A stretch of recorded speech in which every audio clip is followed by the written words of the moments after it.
ang bagong Government Procurement Act para sa mga acquisition project ng ating bansa. Pirmado na ng Pangulo. Ito nga po mga idol ang magdadagdag at magmomodernize sa sandatahang lakas ng Pilipinas at sa iba pang ahensya ng ating bansa. Yan ang pag-uusapan natin, pero bago yan, kung bago ka lang sa aking channel, huwag mong kalimutang mag-like, subscribe at hit mo na rin ang notification bell button para lagi kang updated sa mga bagong videos natin. Si Pangulong Ferdinand Bongbong Marcos Jr. ay pinirmahan na ang bagong Government Procurement Act RA 12009 na magpo-provide sa bagong guidelines para sa procurement ng goods and services para sa Philippine government.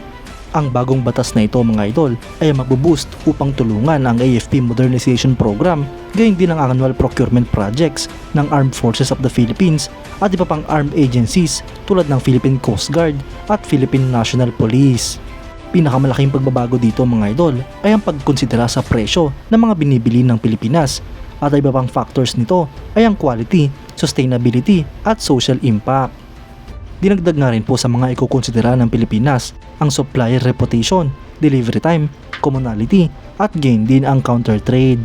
Ang local manufacturers and suppliers ay mag-benefit din sa bagong batas na ito dahil mabibigyan sila ng tsansa na mag-participate sa mga bidding na ginagawa ng ating bansa. Mas pagtutunan nga po ng pansin ng Pilipinas ang pagbili sa mga local products na ginagawa at minamanufacture dito sa ating bansa. Ito nga po naging problema kaya hindi naging successful nitong nagdaang 2 dekada ang DND-AFP Self-Reliance Defense Posture Program. Ito nga po ay dahil ang previous revised Government Procurement Act ay hindi inaalaw na mag-participate sa pag-supply ang mga local developed weapons at defense systems. Kasama nga rin po sa bagong batas na ito ang acquisition sa mga refurbished na defense assets na mapapakinabangan pa ng Pilipinas sa loob ng mahabang panahon. Ito nga po mag-aalaw sa Department of National Defense at AFP na mag-procure ng mga refurbished military equipment tulad ng warships, tanks at aircrafts. Siyempre mga idol, ikukonsidera nga po ng ating bansa ang mga reasonable pang assets na pwedeng pakinabangan sa loob ng mahabang panahon at talagang epektibong magagamit ng Pilipinas. Ito nga po naging dahilan mga idol kung bakit ang DND ay hindi pa makapag-acquire ng mga refurbished na F-16 mula sa Europa. Gayun din nga po ang mga gamit ng warships mula sa mga kaalyadong bansa sa iba't ibang panig ng mundo.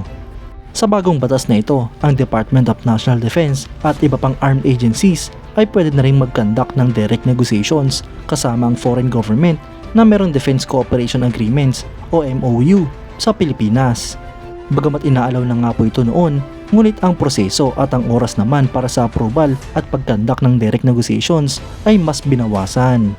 Ito nga po ay upang makapag-acquire ng mga defense assets ang ating bansa ng mas mabilis. Kasama nga rin po sa posibleng i-acquire ng Pilipinas ang Global Eye Multi-Role Airborne Early Warning and Control Aircraft. Ito nga po ay mula sa platform ng Swedish Defense and Security Company na Saab. Sa kasalukuyan, ang current operator nito ay ang United Arab Emirates lamang habang future operator naman ang Sweden. Potential operator nga po nito ang Canada, France, Greece at Pilipinas habang field bids naman ang naganap sa Finland at NATO.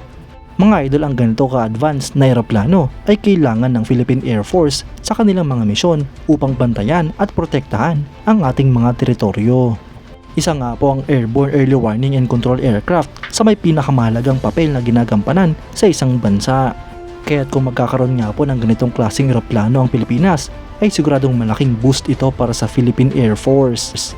Dagdag capability nga po ito para sa Pilipinas upang mas lumakas at mas maging solido ang ating depensa. Dito nga po natin makikita mga idol na ang modernization program ng AFP ay nagkakabunga na. Sa kasalukuyan ay marami ng mga bagong assets ang dumating sa Pilipinas at marami pa ang parating sa mga susunod na buwan o taon. Bukod pa dyan mga idol ay marami pang nakapila para sa acquisition project ng modernization program ng AFP. Kayo mga idol, anong masasabi nyo? Comment down below for your thoughts and opinions. At yan nga lang po ang pag-uusapan natin ngayon mga idol. Maraming salamat sa panonood. Huwag nyo rin kalimutang mag-like at subscribe bilang suporta sa ating channel. Mabuhay kayo mga idol!